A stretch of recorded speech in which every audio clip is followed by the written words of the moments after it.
ನಟಿ ಉಮಾಶ್ರೀ ಕೂಡ ಹಾಸನಾಂಬೆಯ ದರ್ಶನವನ್ನ ಪಡೆದಿದ್ದಾರೆ. ಶಿಷ್ಟಾಚಾರ ವಾಹನದಲ್ಲಿ ಉಮಾಶ್ರೀ ಪೂಜೆಯನ್ನು ಸಲ್ಲಿಕೆ ಮಾಡಿದ್ದಾರೆ. ಹಾಸನಾಂಬೆ ದರ್ಶನೋತ್ಸವದ 10ನೇ ದಿನ ಭೇಟಿಯನ್ನು ಕೊಟ್ಟಿದ್ದಾರೆ.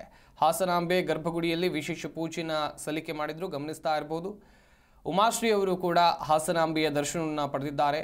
ದೇವಿಯ ದರ್ಶನವನ್ನು ಪಡೆದು ಪುನೀತರಾಗಿದ್ದಾರೆ. ಶಿಷ್ಟಾಚಾರ ವಾಹನದಲ್ಲೇ ಉಮಾಶ್ರೀ ಅವರು ಬಂದರು, ಪೂಜೆಯನ್ನು ಸಲ್ಲಿಕೆ ಮಾಡಿದ್ದಾರೆ ಎನ್ನುವಂಥದ್ದು ಗೊತ್ತಾಗಿದೆ.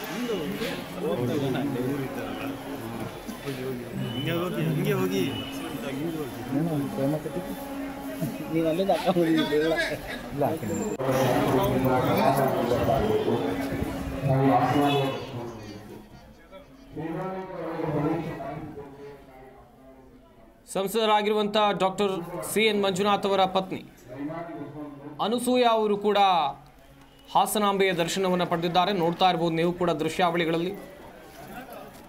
ದೇವಿಯ ದೇಗುಲಕ್ಕೆ ಬಂದು ದರ್ಶನೋತ್ಸವದ ಸಂದರ್ಭದಲ್ಲಿ ದರ್ಶನವನ್ನು ಪಡೆದಿದ್ದಾರೆ ಅನುಸೂಯ ಅವರು.